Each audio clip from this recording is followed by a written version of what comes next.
So dear students, on the behalf of School of Media and Communication Studies and being the course coordinator of this subject, Introduction to Mass Communication, myself, Dr. Harish Kumar, I'm welcoming you all, and I'm hopeful that today's lecture about the theories of mass communication would be very fruitful for you. For today's lecture, my colleague Dr. Tasha Singh Parihar will just elaborate you about these communication theories, and I think that this lecture will be very fruitful for you. Dear students, firstly we should know what is the objective behind this particular course. The course is designed and introduced to provide a glimpse of understanding communication from broader perspectives, how it is related to media and society. Thus, this subject will provide concepts, theory, and practical aspects of communication. And in this regard, today we are going to discuss about the role of media, watches in society, and how it is affecting the mindset of others. So dear students, in today's lecture, you will be able to know about authoritarian theory of mass communication. Apart from it, you'll also be getting knowledge about libertarian or free press theory, which is very important for us. Apart from it, you'll be learning about social responsibility theory in this particular regard. And basically these theories are very important because it is going to reflect different kinds of situation in which a particular media house has to work. Now we have to first understand what is classical theories, why they are called as classical theories. See students, basically theories of communication are of three major categories. Okay, one is classical theory of communication, the other is human relation theory of communication, and third is open system theory of communication. So we are going to discuss the classical theory of communication. Now what do you understand by classical? Classical is the one which is the most earliest form of theories which were given by the scholars.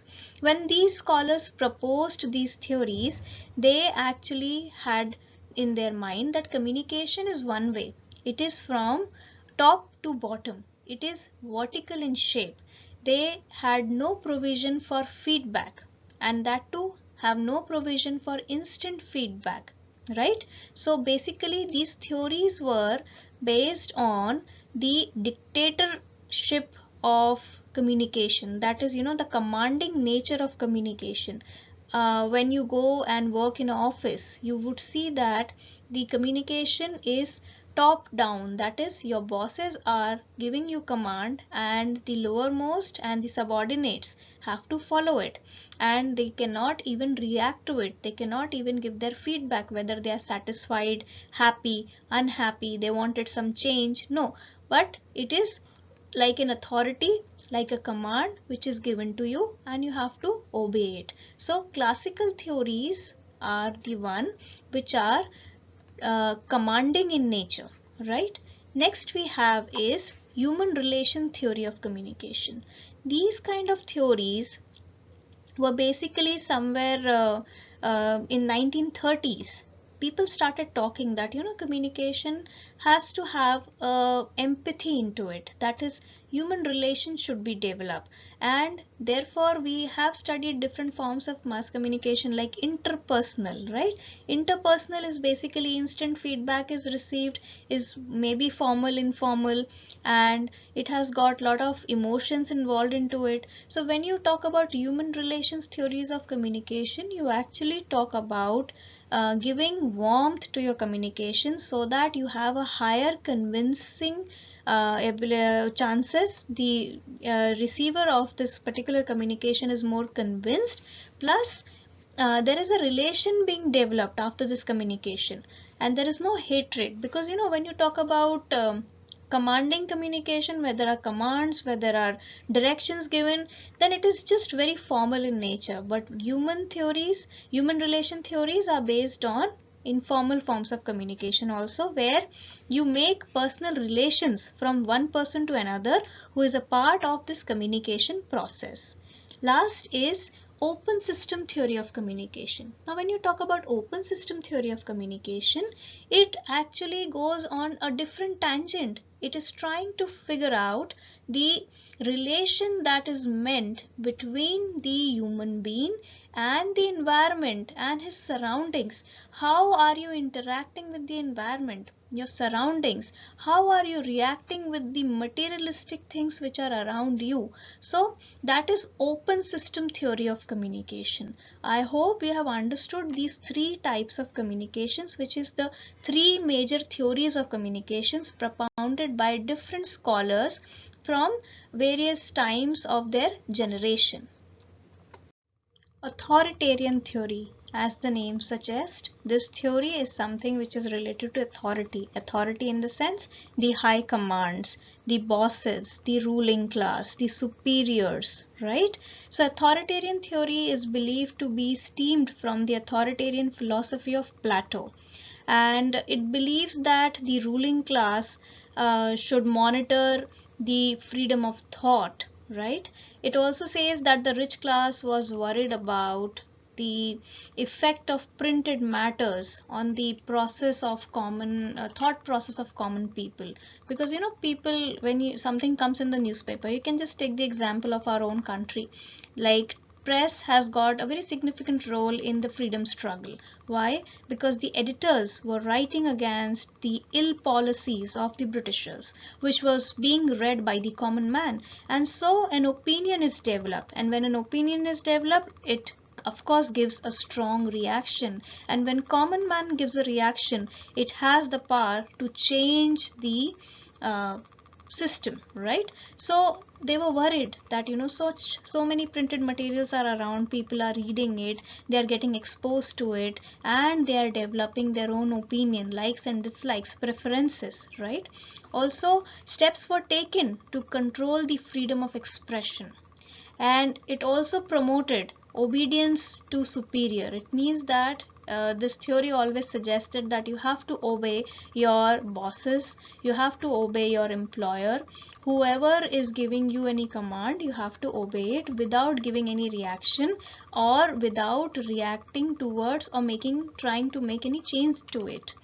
Next thing that was over here was that this theory also said that there should be a punishment to the non-followers, punishment on the name of censorship, punishment on the name of prohibiting them, taking away their license. So this were the various kind of punishments. Even in our country, when you read the history of press, you will come to know there were so many different acts which were introduced to somewhere control the freedom of expression from these newspapers, which was trying to bring a change, and we were trying to fight against the British regime so that we can gain freedom and independence. And there was a censorship of the press, so this was also very much justified in this theory, that yes, press should have there should be a strong censorship on the press. So this is about the authoritarian theory. I hope you have understood about it. Well, libertarianism theory or free press theory, very well suggested by the name, is talking about the press freedom, the freedom which an individual should get through different channels, not only newspaper, but since that time we were having newspaper as the only mass media. But later on, now if you look at the present scenario, we have got films, we have got radio, television, we have got internet, social media. But libertarian theory is of the older time, and that time they were only focusing on the print. So this theory emphasized on giving individual the right of freedom of speech and expression. The only drawback and the criticism was over here was that they did not regarded anything about social responsibility. They thought that everyone has got the right to express himself, but there has to be some social responsibility, sense of social responsibility within the individual, because what you're saying might discourage, encourage something wrong, something awful, which is harmful for the society. So libertarianism theory, where they said that tax and all which is being taken by the common people is basically institutional theft, we should not support such kind of crime. And they also said that the censorship on the media, censorship on the press is not right, because somewhere you are trying to curb the freedom of thought. You're trying to curb the malpractices which are being done by the superiors, by the authorities, by the state. So this is free press theory, which worked on the right of giving freedom to the individuals, to the editors of the press, to the publishers, printers of the book houses, of the pamphlets. And this was a time when, you know, we were finding that the newspaper, the printed material, be it in form of a pamphlet, book, or it could be a leaflet or a brochure, it was cheaply available. Plus the production cost was also low. So this is entirely about the freedom of press, and that's why it is known as free press theory. Wilbur Schramm and his fellow authors gave a book which was Four Theories of Press, that clearly stated that libertarianism is outdated and obsolete, and it said that we should have some responsibility on the part when we are disseminating some information, and hence we came up with social responsibility theory, which says that an individual must practice a sense of social responsibility when he is trying to communicate with the audience on a larger scale. Hence, we could even see it and relate it in the present context. See, students, we find that nowadays there is a lot of different formats of news presentation that are there in our Indian television, news television industry. We find that debates are taking a shape of, you know, quarrel and fight. People are fighting, and there is a lot of nonsense rather than content that is being delivered into it. Why? Because somewhere the sense of social responsibility is lacking. People are unable to understand that, you know, this kind of discussion is impacting the understanding level of the youth when they are seeing the news channels, and if they see such kind of quarrels and fight and arguments being done, then this gradually develops in their habit. Now they don't take debate to be in good sense. If it is debate, it means we have to fight, you have to argue, you have to shout. So somewhere the pattern is changing. Okay, so social responsibility theory hence gives says that there should be a judicial mix of self-regulation and state regulation, and high professional standards should be followed when you are practicing freedom of speech and expression, when you are practicing communication on mass media. You should have some, you should think, you should give a second thought that what am I saying, how will this affect my audience, what will my target audience take from it, how will they decode it, as we studied in the earlier lectures about decoding. So when you develop a message and when the sender sends that message, he should understand that the target audience should take it in the right sense. It should be fruitful to them rather than it should turn as disaster for them, and they might not, you know, misuse it. So you have to be always very careful, and hence with the name social responsibility, this theory emphasizes that it is a must to have one concise, and you should have a thought given before speaking, before expressing. So let us have a quick summary of the presentation. Today we discussed about classical theories, and there are 6 classical theories, students, but we have discussed the first 3 in this presentation. The next 3 will be discussed in the next presentation on classical theories. We discussed about social responsibility theory, libertarianism or free press theory, and we studied about authoritarian theory. All these theories are part of classical theories because these theories were propounded during the 17th and 16th century by scholars of that time who had press as their form of communication. We had yet to witness that time radio and films, because films, as you all know, has been given by Lumiere brothers in the year 1895, and radio has also come somewhere around in the 18th century. And in our country we witnessed radio in 1920, which was also in a private club of Madras Presidency. Later on we had All India Radio, which was formed formally. It was established in 1936. So when we had press, and Gutenberg is the one who invented the printing press. So after that, when printing press was invented, the first thing that he printed was Bible, so that he could spread awareness about the Christianity, which was his religion, right? So these theories were actually based on the influence, impact, and effect of the printed material, which was being disseminated as the form of mass media. People were reading it and developing their opinion, and there was a worry amongst the rich class and the high elite class that if the common man is getting aware, because once you are getting some information, awareness is created, then you are more alert, and then you react to what is wrong and you don't obey it. So authoritarian theory was totally on obedience, that you have to obey the superiors, the authority. And later on there was a kind, because information was being disseminated, we came to know that no, this policy is not good for us. So gradually people had given a thought to it and started reacting, and therefore we had free press theory. And then after free press theory, where we found that people are not understanding the importance, they are using it, they are misusing it, they are not understanding that if this communication goes on a larger platform, then it might cause harm to the society, because you are not giving a second thought that what you are trying to communicate may incite some riots, right? You may give some hate speech. So hate speeches are never welcome. So there has to be some social responsibility, which gave the advent to social responsibility theory, that we should be more responsible, we should act like a responsible citizen of the country, and we should work on the welfare of the state, welfare of your society, welfare of the humankind, right?